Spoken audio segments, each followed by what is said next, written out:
السلام علیکم جناب، میرا نام نظر ہے اور آپ دیکھ رہے ہیں چینل میری نظر میں۔ پرانا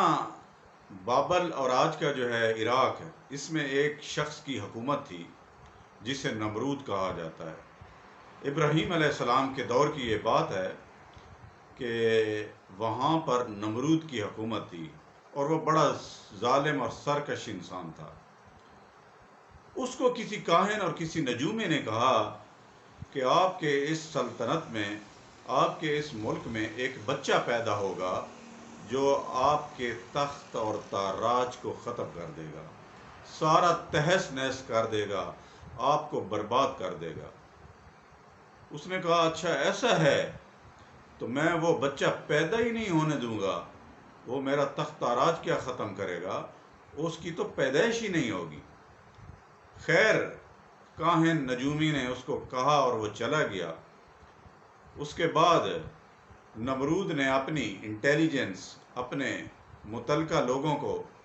کہا کہ اس شہر میں، اس ملک میں، اس پورے ایریے میں، علاقہ میں جتنی بھی حمل والی عورتیں ہیں ان سب کے حمل گرا دیے جائیں، اور جو شادی شدہ ہیں ان کو مردوں سے علیحدہ کر دیا جائے۔ تو اس کے حکم کی تعمیل پر اس کی انٹیلیجنس نے وہاں ایریے کے، علاقے کے جتنی بھی عورتیں تھیں حاملہ اور جو شادی شدہ تھیں، حاملہ عورتوں کو الگ کر دیا اور جو شادی شدہ تھیں ان کو الگ حوالات میں جو ہے وہ داخل کر دیا گیا، اور جو حاملہ عورتیں تھیں ان کے پھر جو ہے وہ حمل گرا دیے گئے۔ تو جو حوالات میں گئیں، جو شادی شدہ عورتیں تھیں، اس میں ایک ایسے شخص کی عورت بھی چلی گئی جس کا نمرود کے دربار میں، نمرود کے ہاں بڑا ہی درجہ تھا، بڑی ہی فضیلت تھی اس کے دربار میں، اور بڑا اعلیٰ درجہ تھا، بڑے آپ یوں سمجھیں کہ اعلیٰ پیمانے پر جو ہے وہ فائز تھا۔ اس کا نام تاریخ میں تارخ بھی ہے اور اس کا نام آذر بھی ہے۔ حوالات میں آذر کی بیوی بھی چلی گئی، تو جس کا تارخ کو پتہ لگا، آذر کو پتہ لگا، تو اس نے جو ہے بڑے دکھ کا اظہار کیا کہ میری بیوی، میرا تو بڑا مقام ہے، میری بیوی بھی جو ہے حوالات میں چلی گئی ہے۔ تو چونکہ بادشاہ کا حکم تھا، نمرود بڑا ظالم تھا، بڑا سرکش تھا، وہ کسی کی بھی نہیں سنتا تھا، لیکن یہ تارخ چاہتا تھا کہ یہ میرا اثر و رسوخ ہے، اس کے زور پر میں اپنی بیوی کو وہاں سے نکالوں گا۔ اس نے اپنی حکمت عملی طے کی اور اس نے جو ہے رابطے جو ہے وہ کرنا شروع کر دیے پولیس سے، انٹیلیجنس سے۔ تو وہ اس میں جو ہے بڑا ہی نہایت ہی جاسوسی سے وہ کرتے ہوئے اس میں کامیاب ہو گیا۔ اس کا پیغام اس کی بیوی تک پہنچ گیا کہ میں بہت جلد تمہیں یہاں سے نکال دوں گا، نکلوا کے تمہیں بہت جلد یہاں سے دور لے جاؤں گا۔ بیوی بھی بہت محبت رکھتی تھی تارخ سے، تو آخر جو حکمت عملی تھی تارخ کی اس میں وہ کامیاب ہو گیا۔ اس نے انٹیلیجنس کو پیسے دیے، تو پیسوں کے بدلے میں رات کے کسی پہر میں انہوں نے تارخ کی بیوی کو نکال لیا اور وہ نکلوا کر اس کے تارخ کے حوالے کر دیے۔ تارخ جو ہے وہ پہلے ہی انتظار میں تھا، رات کے کسی پہر، کسی ٹائم پر، ایک جگہ پر وہ انتظار کر رہا تھا، جس کے ساتھ ایک خادمہ بھی تھی اور کچھ کھانے پینے کا سامان بھی تھا، وہ وہاں پہ پہلے ہی تیار کھڑا تھا۔ جیسے ہی تارخ کو، آذر کو اپنی بیوی ملی، تو وہ اپنی بیوی کو لے کے، خادمہ کو لے کے اس نے جو ہے سفر جاری کیا، بڑا دور کا سفر، نخلستان کا سفر، بڑا تھکا دینے والا۔ اس نے سفر کیا جو کئی دنوں پر محیط تھا، کسی اور علاقے میں، کسی نخلستان میں دور لے گیا، وہاں پر اس نے اپنی بیوی کو رکھا، خادمہ کے سپرد کیا اور کہا کہ مجھے واپس جانا ہے، ایسا نہ ہو کہ نمرود کو پتہ چل جائے کہ اس کی بیوی تھی، اس کو نکالا گیا ہے، یا تارخ کہاں ہے، آذر کہاں ہے، تو مجھے ایک مرتبہ جو ہے واپس جانا پڑے گا، میں آپ کی دیکھ بھال کرنے کے لیے وہاں سے آیا کروں گا۔ تو یہ کہہ کر وہ آذر چلا گیا وہاں سے۔ تو اس کے بعد بچے کی پیدائش ہوئی، تقریباً کچھ مہینوں کے بعد جب بچے کی پیدائش ہوئی تو خادمہ نے دیکھا جب بچہ تو وہ حیران اور ششدر رہ گئی۔ اس نے اپنی مالکن سے کہا، اس نے کہا کہ میں نے آج تک اس طرح کا بچہ نہیں دیکھا، اس کی آنکھیں، اس کے گال، اس کا دیکھنا سوالیہ نظروں سے مجھے تو بڑا ڈر لگ رہا ہے، میں تو بڑی پریشان ہوں اس سے۔ تو تھوڑے وقت جو ہے گزرے تو وہ بچہ جو ہے وہ بڑا ہونے لگا، تو پیچھے سے جو ہے وہ تارخ آذر وہ بھی جو ہے گاہے بگاہے چکر لگایا کرتا تھا، تو اس کو بھی پتہ چل گیا کہ میرا جو ہے بچہ پیدا ہوا ہے، تو وہ بھی دیکھ بھال کرتا رہا۔ تو اتنے میں یہ بچہ جو ہے وہ اتنا بڑا ہو گیا کہ اپنے پاؤں پر چلنا شروع کر دیا۔ تو وہ جو بھی دیکھتا، جو بھی اس علاقے میں وہ رہتا، وہ دیکھتا اور سوالیہ نظروں سے پوچھتا یہ کیا ہے۔ اگر وہ چاند کی طرف دیکھ رہا ہے تو وہ سوال کرتا کہ یہ چاند کیا ہے، یہ کیا چیز ہے۔ ستاروں کی طرف دیکھ کر کہتے کہ یہ کیا چیز ہے۔ چاند کی طرف دیکھتا تو کہتا یہ کیا ہے، جس سے ان کی والدہ اور جو ہے خادمہ بڑی پریشان تھی۔ تو اتنے میں یہ وقت جو ہے، جو اس کا ٹائم تھا نمرود کا، جو اس نے دیا ہوا تھا کہ اس وقت میں بچہ پیدا ہوگا، جو کاہن اور نجومی نے نمرود سے کہا تھا کہ وہ ٹائم جو ہوگا اس میں بچہ پیدا ہوگا، تو وہ ٹائم گزر گیا، اس ٹائم کی مدت ختم ہوئی۔ ختم ہونے کے بعد یہ جو نمرود کا ظلم تھا، نمرود کا جو یہ زیادتی تھی، یہ ان عورتوں کے خلاف یہ ختم ہو گئی۔ جب آذر نے سنا کہ یہ بچہ اس طرح کا سوال کر رہا ہے تو وہ بھی ڈر گیا، کہ اس نے کہا کہ یہ کس طرح کے سوال، اتنا چھوٹا سا بچہ ہو کے تھوڑی عمر میں ہی اس قسم کے سوال پوچھ رہا ہے، تو وہ حقیقی معنوں میں ڈر گیا۔ تو اس نے اپنی بیوی سے پوچھا، اس نے کہا کہ مجھے نہیں معلوم کہ یہ کون سے سوال کرتا ہے، کیا پوچھتا ہے، میں نے اس کو ایسے ہی دیکھا ہے۔ خیر چلتے چلتے چاند کو بھی دیکھا جو رات کو نکلا سفر میں،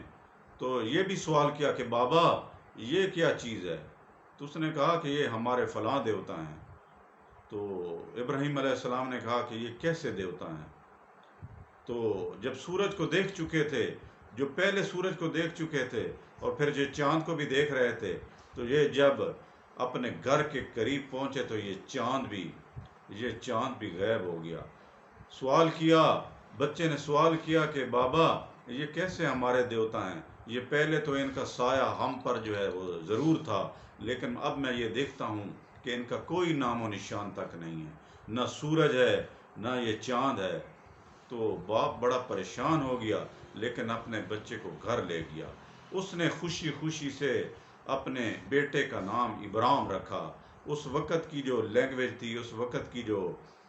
زبان تھی،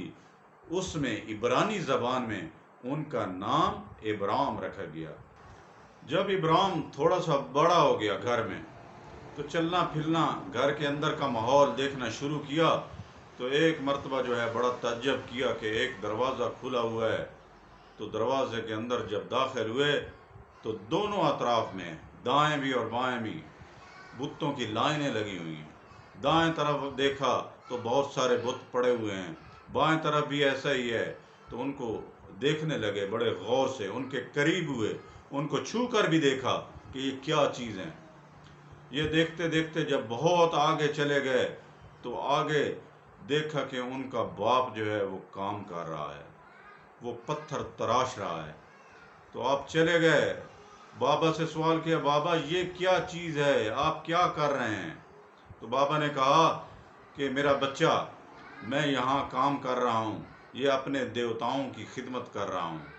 تو پوچھا ابراہیم نے کہ بابا یہ کیا چیزیں ہیں، یہ کیوں بنا رہے ہو، یہ کیا ہیں، ان کا نام کیا ہے؟ تو آذر نے سختی کی، آذر نے بڑے تعجب کا اظہار کیا کہ یہ کیسا بچہ ہے کہ جو اس طرح کے سوال کر رہا ہے۔ تو اس نے سردنش کر دی ابراہیم کی سردنش کر دی کہ یہ تم کیسے سوال کرتے ہو، آئندہ اس طرح کے سوال نہ کرنا، یہ بڑی متبرک، بڑی ہی مقدس ہستیاں ہیں ہماری، تو ان کے بارے میں کبھی بھی ایسا نہیں کرنا، اگر تم ایسا کرو گے تو ہم پر ان کا عذاب نازل ہو جائے گا۔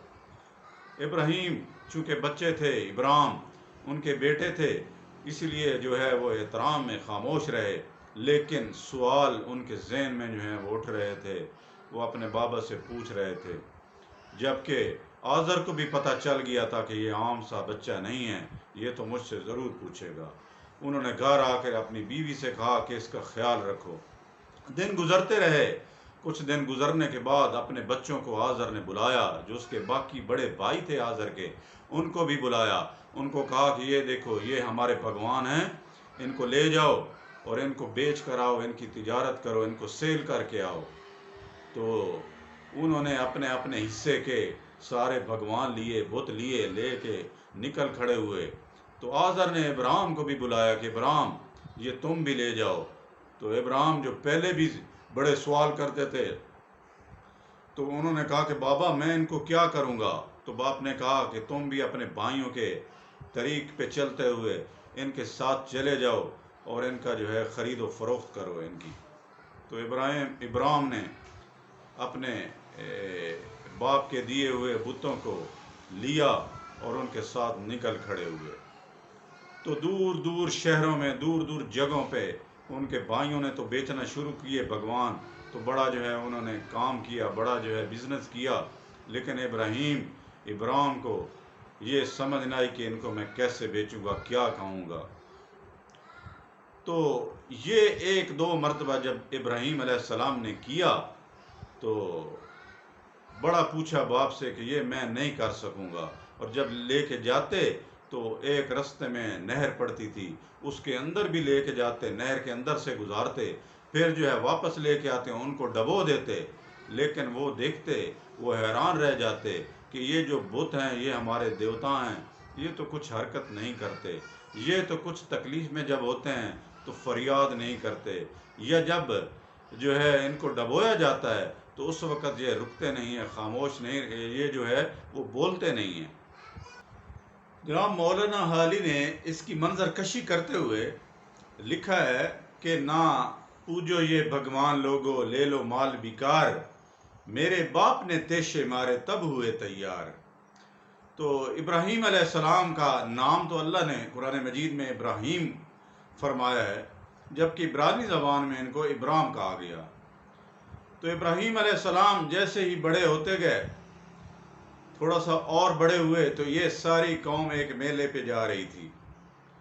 تو ان کے عمر کے لوگ بھی، لڑکے بھی ابراہیم علیہ السلام کے پاس آئے، ابراہیم علیہ السلام سے کہا کہ ابراہیم آپ ہمارے میلے پہ نہیں چلو گے؟ تو ابراہیم علیہ السلام نے کہا کہ نہیں، میں تو بیمار ہوں۔ ابراہیم علیہ السلام نے دو جھوٹ بولے تھے، ایک یہ کہ میں بیمار ہوں جبکہ بیمار نہیں تھے، اور دوسرا جب کسی بادشاہ کے سامنے جو ہے ان کو گرفتار کیا گیا اور بی بی کو، تو کہا کہ میں ان کا بھائی ہوں، حالانکہ آپ خاوند تھے۔ تو یہ دو جھوٹ جو ہیں ابراہیم علیہ السلام کی طرف منسوب کیے گئے ہیں، لیکن ان کے پیچھے کیا مصلحت تھی یہ سارے واقعات میں سن کے دیکھ کے پتہ چلتا ہے۔ تو ابراہیم علیہ السلام نے کہا کہ ایک تو تم اپنے میلے پہ جا رہے ہو، تمہارے میلے کے جانے کے بعد پھر جو میں تمہارے بتوں کے ساتھ کروں گا وہ تو تم آ کر ہی دیکھو گے۔ تو اس ساری قوم کا ایک جو ہے بہت بڑا مندر تھا، جس میں یہ ساری قوم عبادت کرتی تھی، ان بتوں کی پوجتی تھی ان بتوں کو، تو یہ انہوں نے ڈھیر سارے بت وہاں پہ رکھے ہوئے تھے۔ تو ابراہیم علیہ السلام نے کہا کہ تم اپنے میلے پہ چلے جاؤ، لیکن آپ ہی اپنی زبان میں اپنے ہی اندر جو ہے وہ کچھ کہا کہ تم ادھر جا رہے ہو تو تمہارے پیچھے تمہارے ان بتوں کے ساتھ جو ہوگا وہ تو تمہیں آ کے ہی پتہ چلے گا۔ تو جب یہ ساری قوم اپنے میلے پہ چلی گئی تو ابراہیم علیہ السلام نے کلاڑا لیا اور مندر میں داخل ہو گئے، سارے بتوں کو توڑنا شروع کر دیا، سارے بتوں کو تہس نہس کر دیا، کسی کا کان نہیں تو کسی کے ہاتھ نہیں ہے، کسی کی ٹانگ نہیں ہے تو کسی کی ناک نہیں ہے، تو یہ سارا جو ہے سر تن سے جدا کر دیے سب کے، تو سب کو جو ہے توڑ پھوڑ دیا، تہس نہس کر دیا، برباد کر دیا۔ اپنا آسا جو ہے کہا جاتا ہے کہ وہ بڑے بت کے جو ہیں وہ پاس رکھ دیا، جو ایسا بڑا بت تھا جس کی مطلب سارے جو ہیں وہ اسی کی عبادت کرتے تھے، یا جو ان سب میں سے بڑا تھا اس کے گرد رکھ دیا۔ تو جب اس قوم کا پہلا آدمی اپنے میلے سے ہو کے آیا کہ وہاں پر جو انہوں نے اپنے تجارت کی تھی اس کو تبرک کے لیے، اس کی خیر کے لیے، بھگوان کے چرنوں میں ڈالنے کے لیے، یا بھگوان کی جو ہے مناجات کے لیے یا حاضری کے لیے، جو بھی ان کے پاس پرساد تھا وہ ان کے قدموں میں ڈالنے کے لیے جب قوم کا پہلا بندہ مندر کے اندر داخل ہوا، اس بت خانے کے اندر داخل ہوا، تو اس کی چیخیں نکل گئیں۔ اس نے کہا کہ ہائے یہ کیا ہوا ہے، ہائے یہ تو قیامت آ گئی ہے۔ جناب جیسا کہ آپ کو پتہ ہے کہ اللہ نے قرآن مجید میں فرمایا ہے ما کان ابراہیم یہودیم ولا نصرانیم ولیکن کان حنیفا مسلما وما کان من المشرکین۔ ابراہیم نہ تو یہودی تھے نہ عیسائی تھے، بلکہ وہ مسلمان تھے اور نہ وہ مشرکوں میں سے تھے۔ تو ابراہیم علیہ السلام نے یہ کام کیا کہ ان کے مندر کے اندر داخل ہو کر ان کے بڑے کے پاس کلاڑا رکھ دیا اور ان سب کو تہس نہس کر دیا۔ تو جب قوم کا پہلا بندہ مندر کے اندر داخل ہوا، بھگوان کے چرنوں میں ڈالنے کے لیے تبرک جو تھا اس میلے میں، یا ان کی مناجات کے لیے یا ان کی خدمت کے لیے جو لایا تھا، وہ جب اس کے قدموں میں ڈالنے کے لیے وہ اندر داخل ہوا تو اس کی چیخیں نکل گئیں، ایسے جیسے ھذا یوم عصیب، کہ آج کا دن تو بہت بڑا سخت ہوگا، کیونکہ ان کے خدا آج لڑ پڑے تھے آپس میں۔ لیکن وہ نہیں جانتا تھا، وہ تو یہ جان گیا کہ شاید قیامت آ گئی ہے، ہمارے بت جو ہیں، ہمارے رب جو ہیں، ہمارے خدا جو ہیں، ہمارے دیوتا آپس میں لڑ پڑے ہیں۔ تو وہ بڑا پریشان ہوا، اس کی چیخیں نکلیں، وہ باہر کی طرف دوڑا، قوم کے سامنے آ گیا، کہا میری قوم غور سے سنو، آج ہمارے اس شہر میں، ہمارے اس بت خانوں میں ان بھگوانوں کی لڑائی ہو گئی ہے، یا تو کوئی بہت بڑی مصیبت آنے والی ہے، آؤ میں تمہیں آج دکھاتا ہوں۔ تو یہ ساری قوم کو لے کے یہ بندہ جو ہے بت خانے کے اندر لے گیا، اور ساری قوم حیران و ششدر رہ گئی کہ یہ ہمارے خداؤں کے ساتھ ہوا کیا ہے۔ جناب یہ اس ویڈیو کا پہلا حصہ ہے، یہ تھوڑا سا طویل ہو گیا ہے، اس کے لیے معذرت خواہ ہوں۔ تو سیکنڈ ولاگ میں انشاءاللہ یہ ساری حقیقت ابراہیم علیہ السلام کی اور اس بادشاہ نمرود کی جتنی بھی سرگزشت ہے، یہ سارے کا سارا قصہ جو ہے انشاءاللہ کوشش کروں گا اس کو پورا کروں۔ بہت شکریہ۔